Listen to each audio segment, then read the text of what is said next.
Remember, every search has a price. Tonight, we encounter the shadow frequency. Turn off the lights.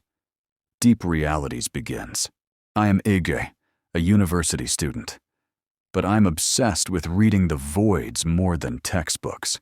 I've always believed there's a gray band left between the silence and the noise, beyond everything the universe offers us. Places radio signals can never reach. Places scientists call the dead zone. I wanted to listen to those regions. After months of sleepless nights and solder smoke, this device emerged.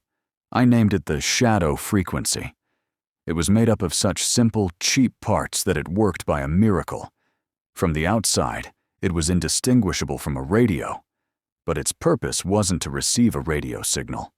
Its purpose was to catch the universe's own echo, a leak coming from a parallel dimension.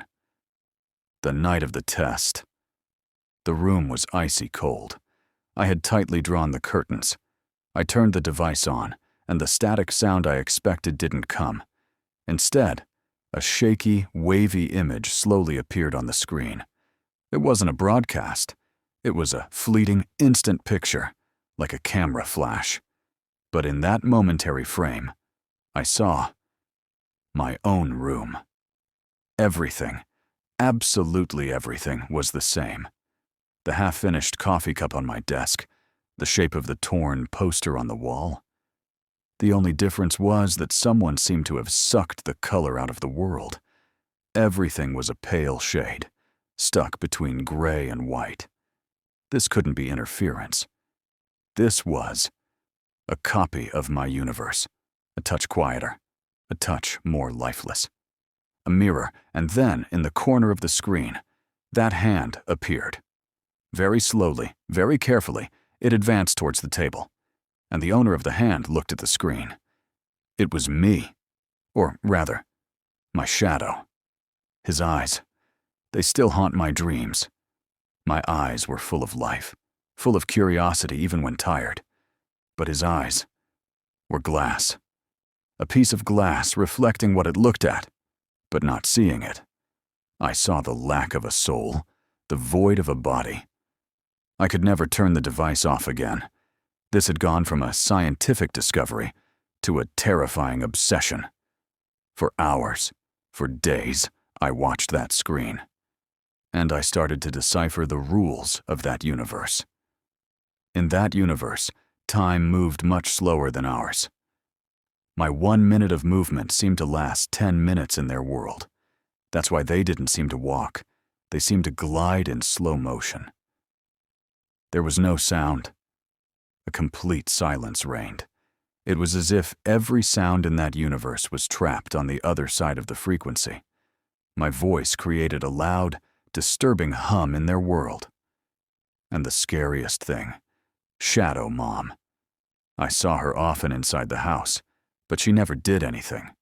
She would stand in the middle of the kitchen, her hand suspended in the air. Her face wore a constantly strained, vacant smile. She was just like a shop mannequin. And whenever I spoke to my mother, the Shadow Mom on the screen would turn her head toward the device's screen with a jerky movement. They were soulless puppets, mimicking our actions. I couldn't sleep. I didn't feel safe even in my own room, because every time I looked in the mirror or glanced out the window, I knew that the Ege in that universe was doing the exact same thing. And I knew he was looking at me. I was no longer just an observer. I was the Shadow Universe's new focal point. Obsession, at some point, merged with hubris. I didn't just want to watch. I wanted to leave a mark. I wanted to push the limits of this frequency. Maybe I could send something into that universe. Or, even scarier, bring something out. I overloaded the device with all the power I had. The outlets crackled. The lights flickered constantly.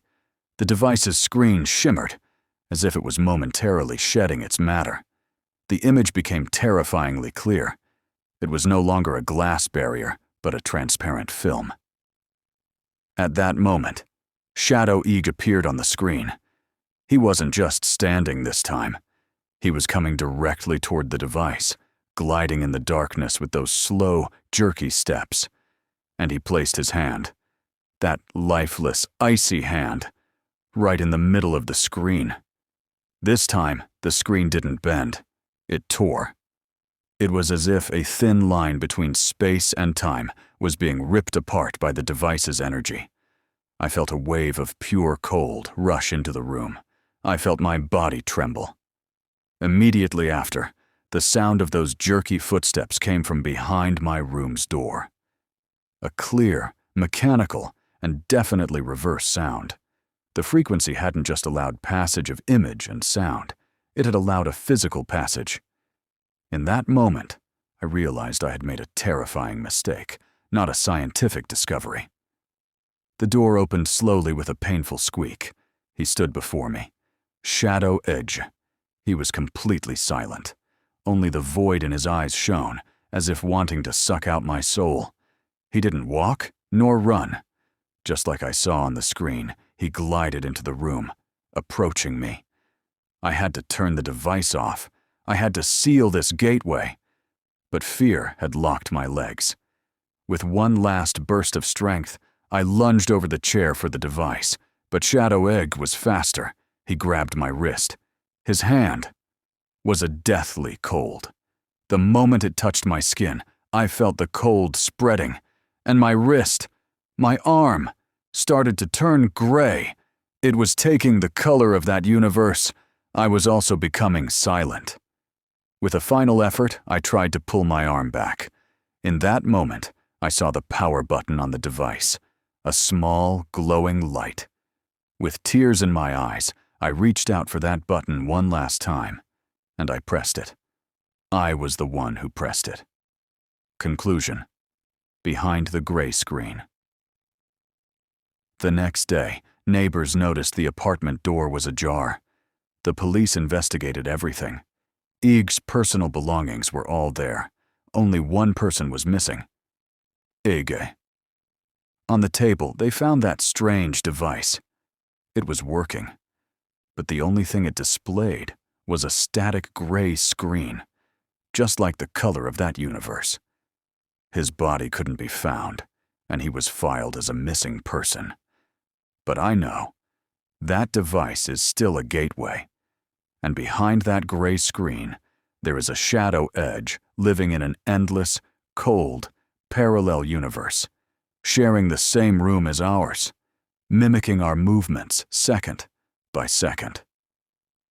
And he is waiting to stand before a mirror again, every time someone presses that button and activates the device once more.